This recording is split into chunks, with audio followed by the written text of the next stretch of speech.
As this is the first episode, discussing the opening music seems prudent. From initial glance, The Legend of Fuyao is a historical drama. However, by considering the content of the opening song lyrics, there are hints at two additional themes, fantasy and romance. Both lie hand in hand, as the song appears to be a young girl telling the story of how even the orders of heaven cannot come between true love. The narrator further expands on the fantasy theme. In the West, many old stories began with the narrator to set the scene, so it only stands to reason that something similar would be deployed for setting up a story based upon a legend. Many consider that ancient China was not simply a country but a civilization. The only thing that might compare in the West to ancient Chinese civilization were the ancient Greek and Roman empires.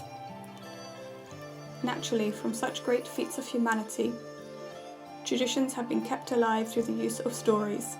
However, when they lose what made them historical events, they transform into myths and legends which have become an intricate part of general culture.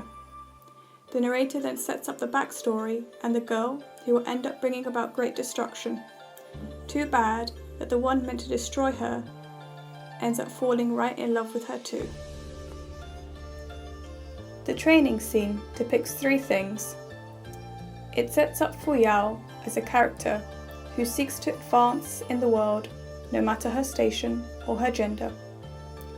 This falls in line with many Western thoughts on feminism encouraging women to be the trailblazers. In terms of ancient culture, both in the East and the West, independent women were frowned upon. Women were, after all, expected to be rule takers rather than rule makers. As for the training scene itself, there are some fantastical elements such as spirit warriors. The most important aspect of the scene in terms of art form is the use of stop motion. Long, drawn-out shots are what accentuate certain parts of this practice battle. The setup of the scene itself also sets precedent for the high-quality graphics and film shots that will be repeated in one form or another for the later battle sequences. From the very first establishing shot,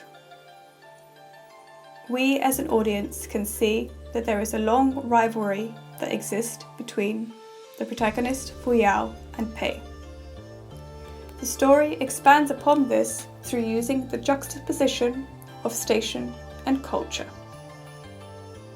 Indeed, Pei rubs it right into Fuyao's face that as a serving girl, she should not aspire to rise above her station. Naturally, Fuyao's rebellious nature only takes joy in egging Pei on. It is through a long shot that we get introduced to Yan. However, by the quick shot to Fuyao lazing about in the tree, Yan himself is swiftly established to be of secondary importance.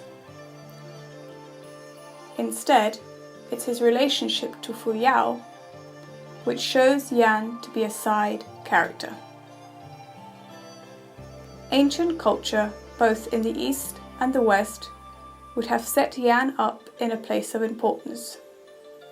He is, after all, not only a man, but the son of this martial arts sect, which hides itself deep within the mountains. A slingshot panning shot is used to set up the mystical ceremony of swords and chanting. There are perhaps hundreds of disciples present to watch the proceedings. Their station is naturally indicated by the colour of the robes they wear. White seems to be of the highest rank. Yan wears this colour as he is the son of the chief, the one expected to take over the sect from his father. Those wearing red seem to have a lower ranking, and those wearing pale green are of the lowest ranking. Their robe colours indicate that they will have the privilege to participate in the competition which is due to take place. Naturally, no scene is truly complete without the protagonist Fuyao turning up ready to cause mischief. The only stipulation is that she should not be there in the first place, as she is part of the servant class. She, of course, solves that with her lackey, the young six, bringing some light green robes to fit in with the upper class crowd. In some ways, the opening of the chest is much like in Harry Potter and the Goblet of Fire, when Headmaster Dumbledore lights the flame to the goblet to indicate the commencement of the Tri-Wizard Tournament. The similarities only continue with the art form deployed.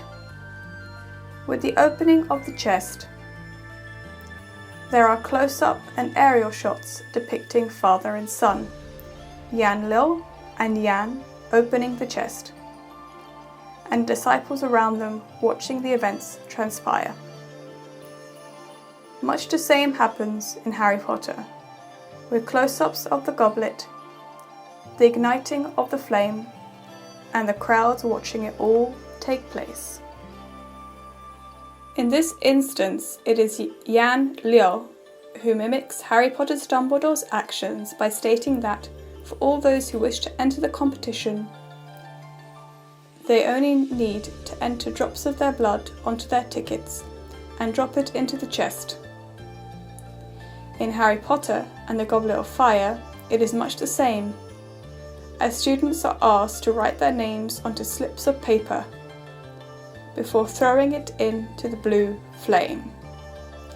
The form of art used across these events are the series of medium and long shots.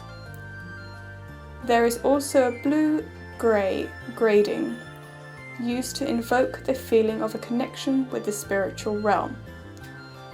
This contrasts with Harry Potter and the Goblet of Fire, where the grading used is dark and murky, almost illustrating the calm before the return of the great evil, Voldemort.